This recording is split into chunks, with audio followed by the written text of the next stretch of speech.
Bonjour à tous, je suis contente de vous retrouver ce matin pour une nouvelle chronique dans laquelle je vais vous parler de la baie. Alors oui, parce que c'est une baie en fait, de la baie vedette de cette saison qui débute, la saison automnale. Eh bien, c'est la citrouille. Oui, la citrouille est une baie. Ça paraît curieux, mais c'est une énorme baie, mais c'est une baie quand même. Alors, on connaît tous que, enfin, elle appartient à la famille des courges, bien sûr, des courges d'hiver, et on sait qu'il en existe de plusieurs couleurs aussi, des blanches, des vertes, des jaunes, des blancs cassés aussi, suivant le cultivar. Il existe quand même pas mal de sortes différentes.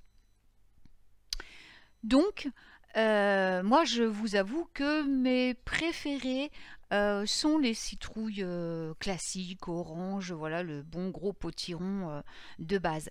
Alors, d'un point de vue magique, la citrouille a de nombreuses propriétés, comme par exemple la prospérité, la croissance, la créativité, la fertilité, la divination, la métamorphose, la transformation. Qu'est-ce que j'ai pu oublier? La vitalité aussi. Tout ce qui concerne les récoltes. Et c'est une baie donc d'abondance, un légume d'abondance. Voilà. Alors, à Halloween, bien sûr, à l'époque d'Halloween Sowin, on voit toutes ces citrouilles sculptées, décorées, remplies de bougies. Alors, on le sait maintenant un peu plus par le net, parce que ça se diffuse bien, mais autrefois, on ignorait que cette tradition nous venait d'une vieille légende, le Jack O'Lantern. C'est une légende originaire d'Angleterre. Et en fait, c'est lié à un phénomène naturel à la base qui sont les feux follets, ignis fatuus. Il s'agit, vous savez, de ces lumières étranges spectrales qu'on voit parfois apparaître.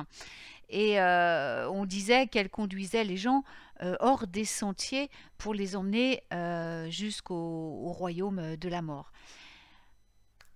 Alors, la légende, je ne vais pas vous la raconter, elle est sur mon blog, hein, si vous voulez la lire.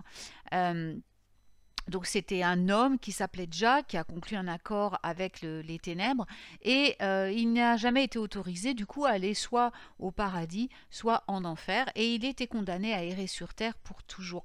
Et donc il s'amusait à conduire les gens à leur perte. On dit d'ailleurs que le fer le repousse, ce Jack aux lanternes, pendant la période d'Halloween. Avant de passer vraiment aux utilisations qu'on peut faire pendant cette saison, oui, je pense que j'ai fini de dire ce que j'avais à dire là-dessus. Voilà. Donc on va voir à quel point les citrouilles vont être polyvalentes. Au niveau magique, elles peuvent être utilisées vraiment de plusieurs façons. Déjà, elles sont super décoratives et en plus, c'est une excellente nourriture. Vraiment très bonne pour la santé en plus. Alors évidemment, dans la pratique magique, ça dépend de vous ce que vous allez en faire, hein. L'imagination, je le répète, votre imagination est la seule chose qui vous limite. Mais je vais quand même vous donner quelques idées pour utiliser, pour créer de la magie avec des citrouilles en cette période de l'année. Donc comme je vous le disais précédemment, avant de la saison, donc avant la saison d'Halloween, on va acheter des citrouilles, on va ramasser des citrouilles et on en fait des lanternes. Donc c'est une magie qui éloigne les mauvais esprits, d'après les légendes. Elle les empêche de rentrer dans les maisons quand vous les placez sur les fenêtres et devant la porte, mais elles éclairent aussi vos ancêtres qui viennent vous rendre visite chez vous. Elles les guident vers votre foyer. Ça, c'est une tradition qui remonte à des siècles et qui nous vient d'Écosse et d'Irlande. Mais il faut dire qu'à l'époque, ils n'utilisaient pas les citrouilles, mais les navets, puisque c'était les seules choses qu'ils avaient avec les pommes de terre. C'était des... En Irlande, on connaît tous l'histoire. Enfin, si vous ne la connaissez pas, mais voilà, l'Irlande a été victime de famines redoutables. Et bon, bah, ils n'avaient pas grand-chose, hein, à part des pommes de terre, des navets, des choses comme ça. Et donc, c'est le navet qu'ils utilisaient pour... Ils le creusaient, ils mettaient une bougie à l'intérieur et après, c'est devenu la citrouille. Alors, qu'est-ce qu'on peut faire d'autre? On peut faire de la cuisine, bien entendu, notamment des tartes à la citrouille. J'adore la tarte à la citrouille. Et la tarte à la citrouille est en elle-même un rituel de prospérité, de fertilité. Donc, qu'est-ce qui se passe dans mon livre Charme, sortilèges et magie et quotidien, hein, le manuel de la sorcière, vous pouvez trouver dans les librairies, voilà, la Fnac et patati, je ne vais pas vous refaire la pub de mon livre, hein, c'est bon, vous avez le lien en bas. Donc, j'explique comment procéder pour rendre un plat magique. Vous allez voir les recettes que je donne, se transforment en rituel. Donc bien sûr, vous pouvez adapter tout ça à votre cuisine. Et votre tarte à la citrouille va rester une simple tarte à la citrouille si vous la cuisinez normalement. Mais si vous lui rajoutez votre touche de magie et des épices également qui ont leur propre propriété magique, eh bien ça va devenir un véritable rituel, un véritable sortilège. Donc en plus de rendre magique le procédé, la préparation, et ensuite la cuisson de la tarte, et bien donc les épices, comme je le disais, peuvent apporter aussi leur touche. Donc par exemple, la cannelle va booster la rapidité à laquelle le sort va se réaliser, mais elle apporte également la puissance au sort ainsi que de la prospérité. La noix de muscade, c'est une noix magique qui apporte la chance, l'argent, pareil la prospérité. Donc ça se marie bien avec la citrouille qui a les mêmes propriétés. On peut mettre aussi du gingembre qui a les mêmes propriétés et en plus qui protège. Alors on peut faire, vraiment vous pouvez y aller, hein, vous pouvez rajouter vraiment tout ce qui vous plaît, hein, de la sauge, du persil, voilà, bon bref. Et n'oubliez pas de dessiner vos sceaux magiques sur la croûte de la tarte avant de la mettre à cuire pour vraiment implanter votre intention dans votre plat. Alors ensuite, on peut récupérer les graines de la citrouille, déjà qui sont délicieuses, que vous pouvez bien entendu faire sécher. D'abord, on nettoie, on les sèche, on les conserve, on les utilise tout le long de l'année pour les sortilèges, pour les mojo bags, pour les bouteilles magiques, pour les bocaux, pour tous les charmes de magie qui concernent la prospérité, la fertilité, la chance, la divination, etc., etc. Mais les graines de courge sont également excellentes à déguster quand on les fait, quand on les torréfie, pardon. Alors ensuite, on va offrir la citrouille en offrande. C'est une excellente offrande pour nos ancêtres pendant cette saison automnale. Le voile commence à s'affiner depuis Mabon, le voile s'affine, s'affine, s'affine. Et nos ancêtres commencent à se rapprocher pour nous rendre visite cette année, à cette époque de l'année. Alors nous pouvons leur offrir des citrouilles en offrande. Vous pouvez aussi en offrir à vos dieux et aux divinités que vous appréciez. On va les peindre aussi, ces citrouilles, c'est une autre utilisation. On peut peindre des symboles, des sortilèges directement sur les citrouilles. Vous pouvez peindre des runes, vous pouvez peindre des sigils, vous pouvez peindre des symboles et les placer près de la porte d'entrée, par exemple, pour protéger la maison.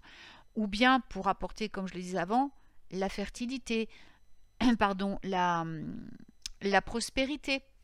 Vous pouvez peindre des hiéroglyphes, hein, tout ce que vous voulez. Et quand la saison de sa main va se terminer, que vous aurez dégusté votre citrouille, eh bien, votre sort se réalisera. Vous pouvez également enterrer la citrouille à l'ouest de la maison pour que la saison prochaine, de nouvelles citrouilles apparaissent comme par magie. Ensuite, on peut préparer de la soupe à la citrouille pour attirer l'argent. Alors, la soupe à la citrouille, c'est un classique que j'adore. C'est vraiment délicieux, c'est très très facile. En fait, les intentions, vous allez les placer pendant que vous préparez, hein. Donc, de quoi on a besoin? Une citrouille, hein, que vous allez couper en morceaux, du bouillon de poule dégraissé. Alors ça, donc c'est la citrouille va nous servir pour avoir des récoltes en abondance, une belle récolte, hein, de la prospérité, de l'argent, tout ça. Le bouillon de poule, eh bien, c'est des propriétés magiques de nourriture, vous savez, d'abondance aussi, de nourriture. La crème est également, c'est le lait, c'est tout ça, donc c'est la vache, c'est la vache nourricière, hein, c'est des sorts magiques qui nous nourrissent, c'est l'abondance également. Donc l'eau pour la purification, voilà, on peut rajouter du parmesan pour la vitalité, de la sauge pour la prospérité et pour purifier, des graines de citrouille grillées donc pour planter les graines d'abondance pour l'année prochaine, du fromage de chèvre pour la vitalité et pour renforcer le charme, parce que le fromage, c'est l'abondance également. Donc dans la casserole, on va mélanger tous les ingrédients, sauf les graines de citrouille et le fromage de chèvre, et on remue dans le sens des aiguilles d'une montre, pardon. Et à chaque ingrédient qu'on place, on lui dit quel va être son travail, d'accord ? Ensuite, on porte doucement à ébullition, on réduit le feu et on couvre. On laisse mijoter tout en visualisant notre souhait déjà réalisé, c'est-à-dire la prospérité, la fertilité, suivant ce que vous avez demandé, je veux dire l'argent, la richesse, la prospérité, qui afflue dans votre vie sous toutes les manières possibles, la fertilité, voilà, la chance, hein, tout ça, hop, vous le visualisez. Ensuite, quand votre soupe est prête, vous la garnissez de graines de citrouille, de fromage de chèvre, et quand vous mangez, vous continuez à visualiser bien sûr les résultats du sort de prospérité que vous avez fait avec votre soupe citrouille. La recette est également en détail sur mon blog. Alors, ensuite, on peut faire avec une petite citrouille, si vous avez des petites citrouilles ou des potimarrons, on peut très bien la couper en deux. On les vide, alors c'est les petites, hein, il y en a des petites, hein. Et puis on s'en sert comme bougeoir, on met des bougies chauffe-plat dedans, une bougie votive, etc. Et donc elle va donner à la petite bougie les vertus de la citrouille pour réaliser vos sortilèges. Ensuite on peut faire du pain à la citrouille, j'adore le pain à la citrouille, c'est délicieux, donc même propriété que pour la soupe. Vous trouverez également la recette sur mon blog. On peut donc enterrer des graines de citrouille pour offrir au dieu de la récolte de la prospérité, pour se connecter également à l'eau et à la lune. On peut sinon les manger pour invoquer les mêmes pouvoirs, hein. Ensuite, eh bien, on les cultive, ces citrouilles. On les cultive et donc en les plantant, en les semant, eh bien à chaque graine de citrouille, bon, ça maintenant ça sera pour l'hiver prochain bien entendu, pour l'automne prochain, on va mettre une intention dedans.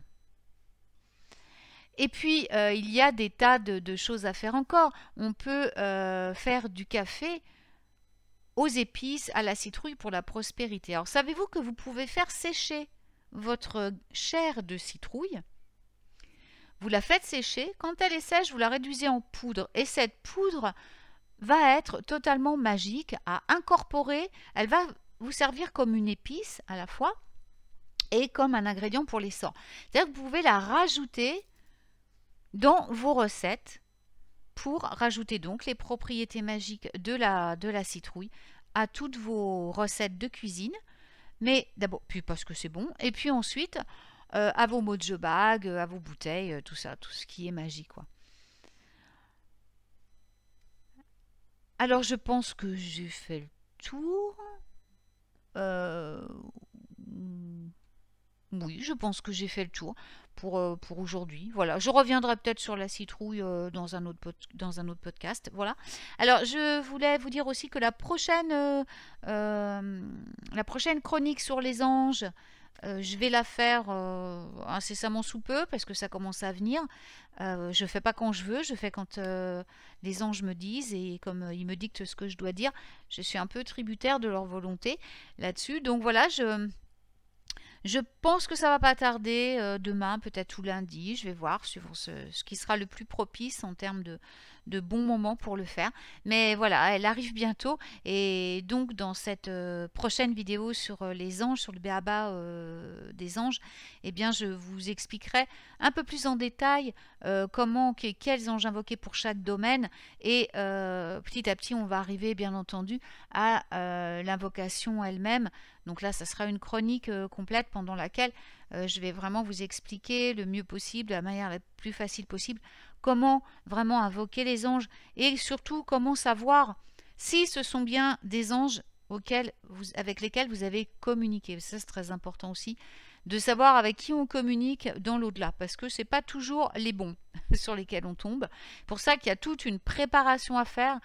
avant il faut se mettre en condition avant de contacter. Alors rassurez-vous, c'est pas des grands rituels parce que sinon ça serait trop compliqué et les anges ils n'ont pas besoin de ça, mais c'est juste de savoir reconnaître si vraiment on s'adresse aux anges, si vraiment voilà, parce qu'il y a des choses de l'autre côté qui sont pas vraiment sympathiques. Donc il y a simplement une précaution ou deux à prendre. Vous allez voir, une petite préparation, c'est très facile, et pour être sûr de vraiment vous adresser aux anges. Donc ça fera partie des prochaines chroniques qui vont arriver dans ma playlist du B.A.B.A. des anges. Voilà. Alors je vous laisse pour aujourd'hui. Je vous souhaite un merveilleux week-end et puis on se retrouve très vite pour des nouvelles chroniques magiques.